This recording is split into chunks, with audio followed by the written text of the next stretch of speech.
the international visitor to the bustling city of Sydney, a highlight of the Christmas scene is the start of the classic Sydney-Hobart Yacht Race.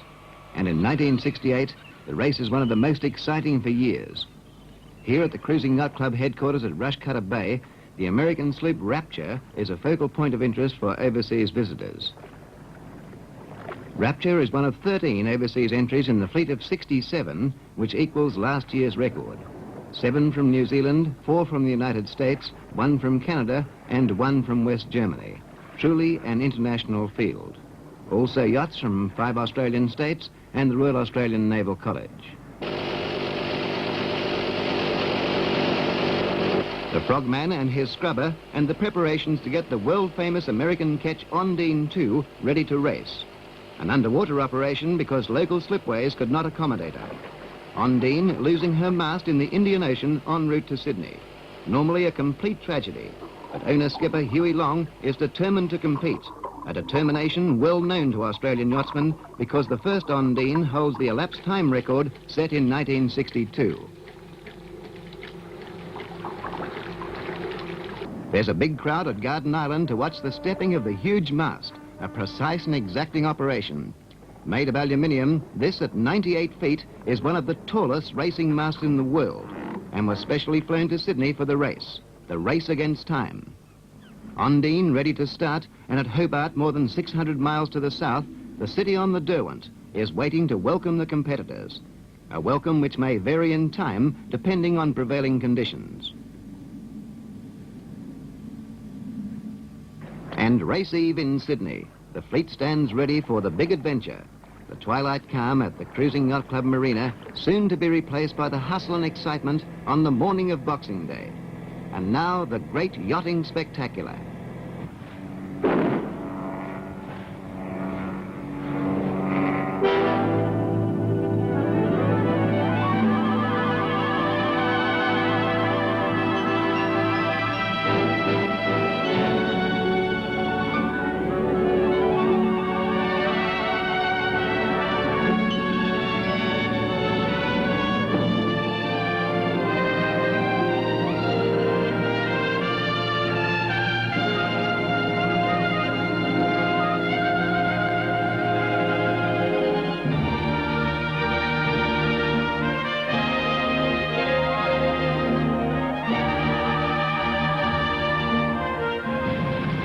The American flyer Rage, reveling in the light nor'wester, is first to reach the heads, first around the marker buoy and aim for the open sea.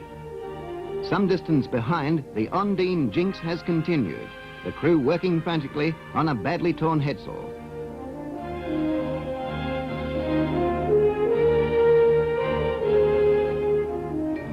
The Sydney sloop Coomaloo is second through the heads, followed by CYC clubmate Balandra.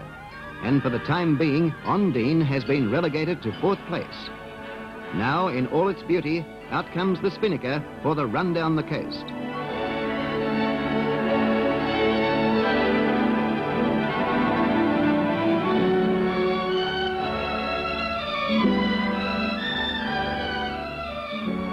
In the hurly-burly of spectator craft, Gabrielle 3 of Canada and Tiny Portia of Sydney are racing close together.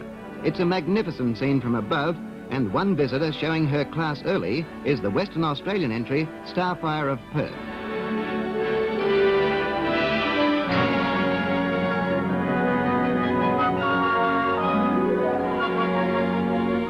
Coomaloo across to Balandra and Ondine. Odin leading the Victorian contingent in company with New Zealand's Sirius. And Ondine will hit the open sea with everything flying in her desperate bid for a new record.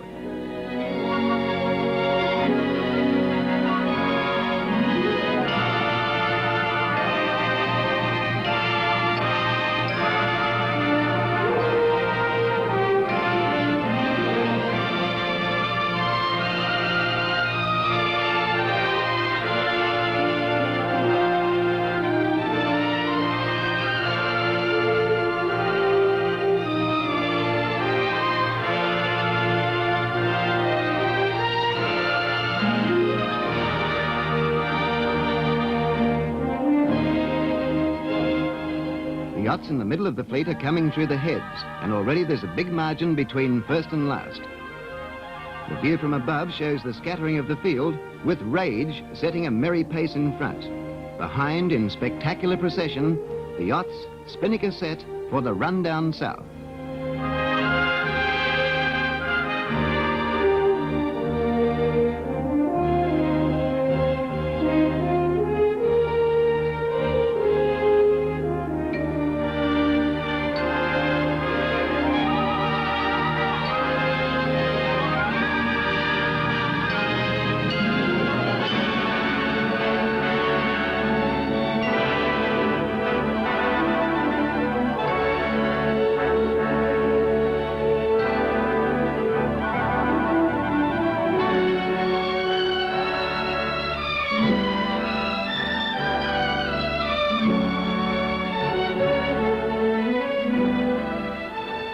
With the race well underway, the complex communication system goes into operation.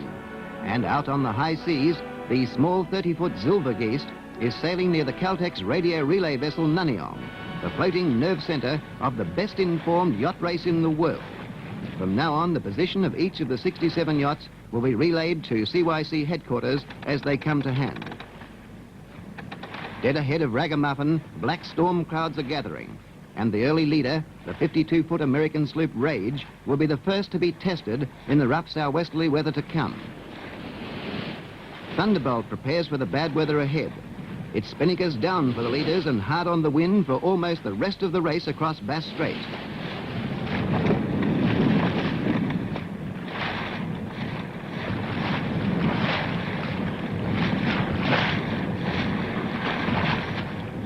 Behind the leaders at dusk is Boom Billy, and all is deceptively calm. Nearby, the 30-footer Cavalier, sister ship to the 1966 winner Cadence, and the Pittwater sloop Patsy enjoying a brief respite. Further ahead, Sid Fisher's Ragamuffin is up with the leaders. At the same time in Sydney, the computer at CYC headquarters has calculated the handicap positions after nearly a day at sea.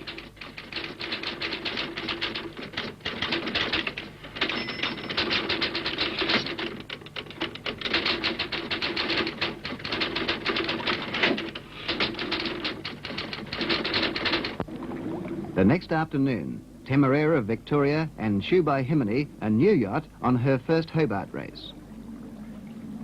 And the Sydney sloop Karawa, later forced to retire in the heavy weather to come. The 48-foot yawl Metang, a Sydney Hobart veteran, making her 7th trip this year. The 36-foot New Zealander Renegade competing for the first time. Rebel, also from across the Tasman, with international experience. Both New Zealanders going great guns at this stage. Rage enters Bass Strait, the real test area for yachts and crews. Certainly the crisis point for the 1968 yacht race.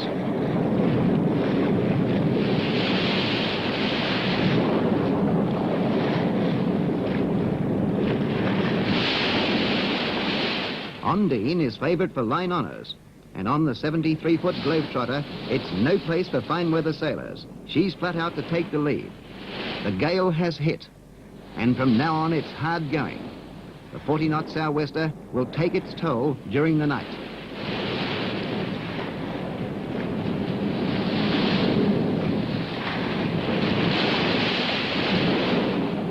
The shock casualty is Rage, her mast shattered in 3 places.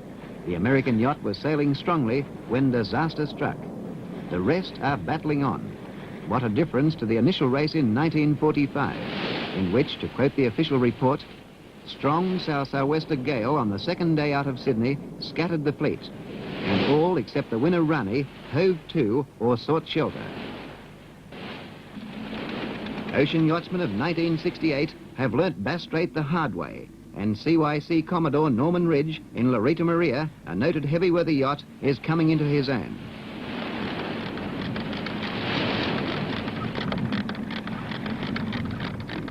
Ragamuffin, one of Australia's Admiral's Cup team, is sailing hard close behind Ondine, a strong contender for both line and handicap honours.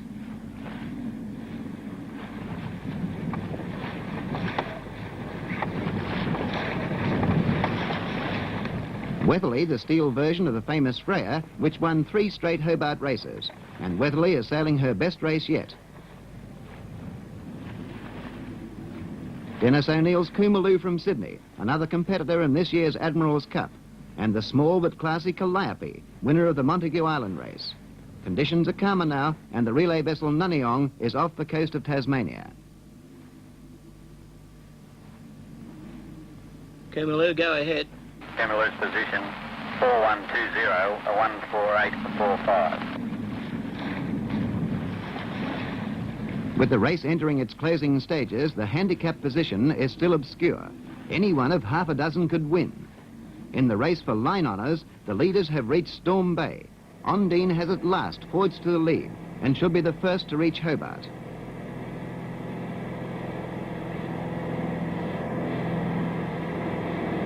The Sydney sloop Boomerang 7, a new, untried yacht, surprises the fleet by turning up with the leaders on the Tasmanian coast.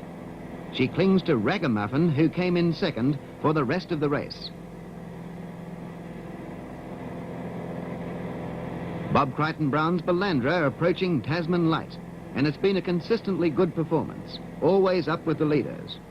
On now to Hobart and the big welcome for Ondine and crew.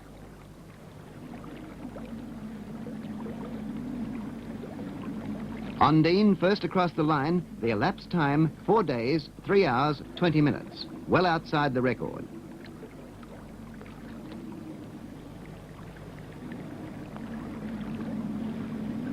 Ragamuffin, sailed hard throughout by skipper Sid Fisher, finishes less than 2 hours behind Ondine. The heavy weather in Bass Strait gave Ragamuffin some anxious moments with her mast. Boomerang 7, sailing an incredible race for her first outing, will figure prominently in the handicap placings. Fourth across the line, fourth on handicap, is Bellandra. Excitement mounts as Coomaloo finishes the possible handicap winner. Meanwhile, back off Tasman Light, 4 Swanson 36-footers, Moonbird, Vanindi 2, Matika and Wathara 2 are holding their own private battle to displace Coomaloo. Coomaloo's crew now has an anxious wait in Constitution Dock.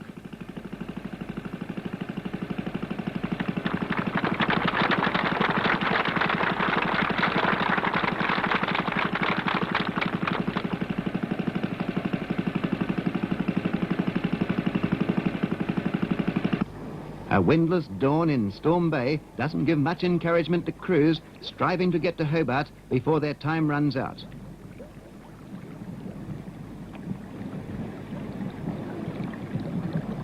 And in a remarkable picture in the Derwent, the 3 sister ships from Sydney, Moonbird, Matika and Vanindi, lock together, all with a chance of winning. Nilgwyn of Hobart, also in the Derwent, closely followed in order by Gabriel, Jupiter, Silesia, Rebel and Tina of Melbourne. A tacking duel right on the finishing line between Moonbird and Matika, both of whom are fast running out of time. If the breeze freshens, either could still figure in the placings.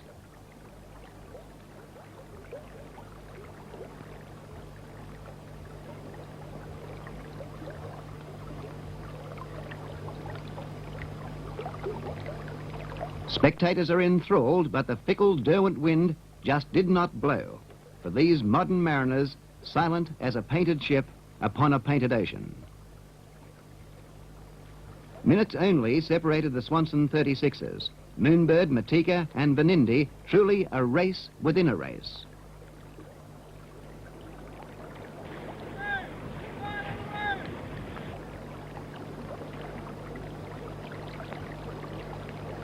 Oh, where is that wind? But it's Coomaloo's race with Boomerang second and Ragamuffin third. A great race of contrasts, from gales to calms. A real blue water test for yachts and crews. Australian crews, the first 7 placings. A great tribute to their skill in such a class international field. The black nor'easter howls, me boys, the southerlies down below. The wind from the west we love the best, it never seems to blow. We'll sail her full, we'll sail her by, the log is screaming free. The waves roll high and touch the sky, or so it seems to me. Come leave the land, me rowdy boys, and get a gunnel down. Come leave the land on the starboard hand, we're bound for Hobart Town. A howling wind and choppy seas can make a man fly pell, and Baldomber can come and take its toll on you as well. The rolling seas can separate the boys out from the men. Oh, get me home to mother safe, I'll never sail again. Come leave the land, me rowdy boys, and get a gunnel down. Come leave the land on the starboard hand, we're bound for Hobart Town. The Tasman light is well astern, and so's the old Isle pot. We'll shake the brine and cross the line and take a welcome tot. And snug in Constitution Dock, a foaming blast will down. The foaming deck can go to heck.